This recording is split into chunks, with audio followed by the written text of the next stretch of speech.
Bueno, hoy es el Día Mundial de la Voz, lo decíamos, ¿sí? Así que, bueno, es importante tener en cuenta la salud vocal.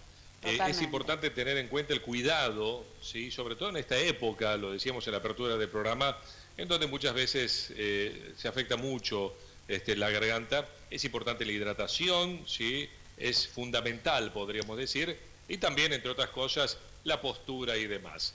Por una época de pandemia donde también el retorno a clases ha hecho que, por ejemplo, los docentes que trabajan mucho con la voz, también, bueno, se encuentren afectados, ¿sí? De alguna manera. Hablamos con la licenciada Leticia Tosi, ella es fonoaudióloga, habló sobre la importancia del cuidado de la voz, habló sobre esta jornada también tan importante para el cuidado de la salud vocal. Por eso vamos a disfrutar este momento y a prestar atención también a algunos consejos. Compartimos. El cuidado siempre tiene que estar, ¿sí? Nosotros ya en otra oportunidad también en este espacio hemos hablado un poquito del tema de los cuidados de la voz. Sí es cierto que ahora estamos teniendo en cuenta algunas cosas que antes por ahí no le prestábamos mucha atención. El hecho de haber vuelto a las clases presenciales, por ejemplo, con los docentes, que son una buena parte de los profesionales de la voz, ¿sí? Y por ahí no tan reconocidos o no tan autoconocidos como profesionales de la voz, pero que tuvieron que volver bajo un protocolo bastante estricto, con el uso de tapabocas, con el uso de mascarillas, en tantas horas de clase. Por ahí ya empezó a hacer que sientan algún tipo de incomodidad en el uso de su voz. Cuantas más capas tienen los barbijos que utilizamos, mayor es la absorción, ¿sí? De la intensidad de nuestra voz y de la proyección de nuestra voz. Claro. Entonces, a lo que cotidianamente siempre teníamos como desgaste, ahora se le suma también esto que hace que no se proyecte tanto el sonido de nuestra voz. Claro. No solamente los docentes, digamos, en general, toda la población está usando ahora las mascarillas y todo, y empezamos a notar síntomas que antes decíamos, bueno, ¿qué será? Sobre todo la sequedad en la boca, la sensación de irritación. Entonces, si bien a los profesionales de la voz usan su voz mucha mayor cantidad de tiempo, y esto por supuesto va a hacer que los síntomas se sientan más, valga la redundancia, a la población en general les está empezando a pasar que sienten que su voz rinde menos. ¿Y qué se recomienda en este caso? Digo, porque bueno, obviamente el uso del tapabocas es obligatorio, sí, pero ¿qué es lo que se recomienda para que esto no suceda o al menos se pueda evitar, no? Bien, no tenemos manera de que no nos pase, nos va a seguir pasando mientras tengamos que utilizarlo, y hay que utilizarlo, no es negociable la cuestión de quitarnos los protectores, ¿sí? Hay que aumentar más la hidratación, que siempre decimos que tenemos que tener, una hidratación con agua de agua, como me gusta decirle a mí. Está bien. Hay que aumentar esa hidratación, gesticular mucho, apoyarnos mucho en la gesticulación, que si bien no nos van a ver la boca, pero eso hace que nuestra voz sí salga más clara. Aquellos que tengan que dar clases por ahí, siempre acompañarse de mucho material didáctico, mucho más a lo mejor del que utilizaban antes, para poder hacer referencia y tenerlo y que eso dé una información extra. Ilustrar más, digamos. Exactamente. Ajá. Si vamos a utilizar el pizarrón, nunca escribir y hablar de espaldas. Escribo, me doy vuelta, hablo, ¿sí? La postura, si vamos a trabajar como le toca a mucha gente el teletrabajo, bueno, la postura al momento de utilizar nuestra voz, cada tanto levantarnos, movernos, ¿sí? Estirarnos. Si sabemos hacer ejercicios de calentamiento vocal, hacer los ejercicios de calentamiento vocal.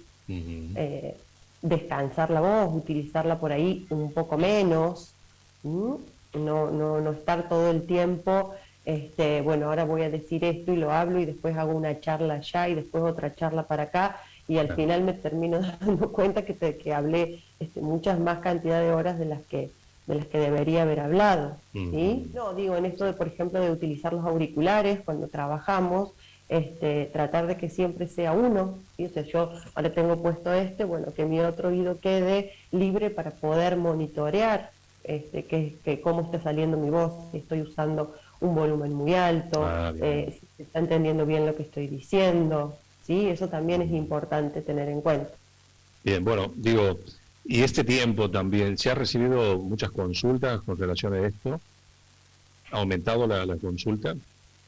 Están empezando a crecer las consultas porque, como te decía al principio... El retorno, digamos, de la presencialidad, claro. Exactamente, eso fue algo, aparte que, a ver, ya veníamos de un año donde el uso de la voz sí había disminuido, porque no todos los docentes daban clases en plataforma o por Zoom, por Meet, ¿sí? En muchos casos se mandaba la tarea a la casa y no necesitaban hablar, entonces veníamos de un año de usarla menos, y ahora de golpe empezar a usarla otra vez con todo esto que decíamos antes. Por supuesto que a los 15, 20 días de haber empezado ya empezaron, no, vos sabés que tengo esto, que me siento así, que me siento así. Y a todo esto sumado lo emocional, porque lo emocional también interviene mucho en mis cualidades vocales. Entonces, la presión de estar cuidándose, de nosotros mismos, los profesionales de la voz, a ver, los profesionales de la salud en general, que tenemos que trabajar desde siempre con esta pandemia y con tanto cuidado. Se va un paciente, tenés que higienizar todo, sabes que te están esperando, todo eso suma al estrés, digamos, ¿sí? Claro, y por supuesto que eso también se nota, los docentes en las clases con los chicos que le están diciendo el distanciamiento, tengan cuidado, el alcohol, las manos, o sea, son muchas cosas, ¿sí? Que por supuesto hacen que uno esté más susceptible por ahí y que eso me ponga en desventaja. Licenciada, ¿y qué consecuencias tiene el mal uso de la voz? A ver, el mal uso de la voz, podemos tener muchas consecuencias, ¿no? Por supuesto que lo primero que vamos a notar va a ser una disfonía, que es la alteración de alguno de los parámetros vocales, que puede ser en intensidad, puede ser en tono o puede ser en timbre.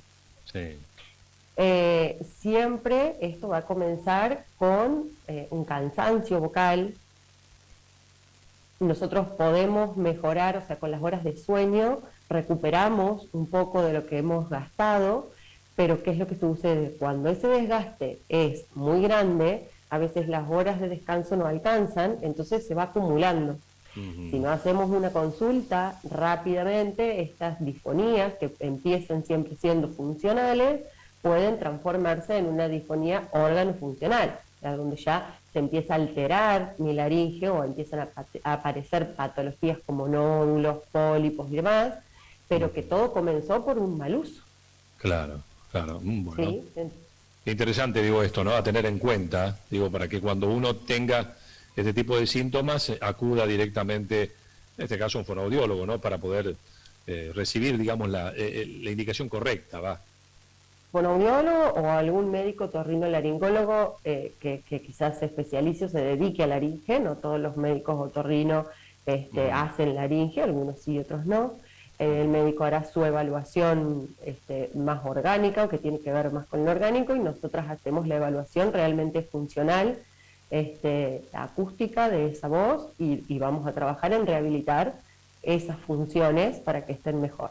En cualquiera de los casos, siempre en una disfonía que persiste más allá de los 7, 15 días, hay que hacer una consulta. Bien. Y ahora, más que nada, que viene la época también del invierno, más allá de la pandemia, las típicas laringitis, faringitis y todas las inflamaciones y demás, que empiezan a aparecer, muchas disfonías empiezan así, y porque no consultamos, porque la culpa la tiene el clima, porque esto, porque lo otro, terminamos después arrastrando y creando problemas mayores.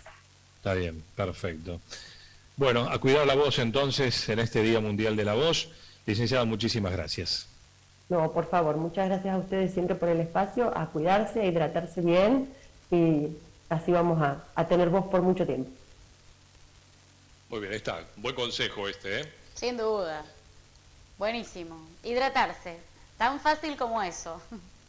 Exactamente, la postura, la hidratación, gesticular bien, ¿no es cierto?, para poder tener una voz clara.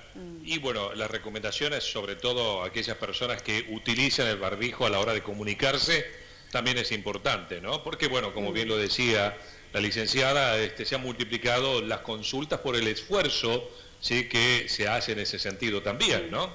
Sin duda, es todo un tema con el barbijo, la respiración, la voz, bueno, toda una situación que está bueno que también los profesionales puedan dar y despejar esas dudas, ¿no? Dar los consejos y despejar esas dudas que tienen las personas que utilizan el barbijo para hablar y para hablar, como por ejemplo los docentes, tantas horas también, ¿no?, en el aula.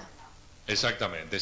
Bueno, a tener en cuenta y a cuidar la voz, no solamente para los docentes como profesionales, en este caso, que usan la voz, sino también incluso los cantantes, los oradores en general, los trabajadores de medios de comunicación. De hecho, bueno, hay que cuidar, ¿sí?, un elemento que es de trabajo también, ¿no? Totalmente, de vital importancia para muchos.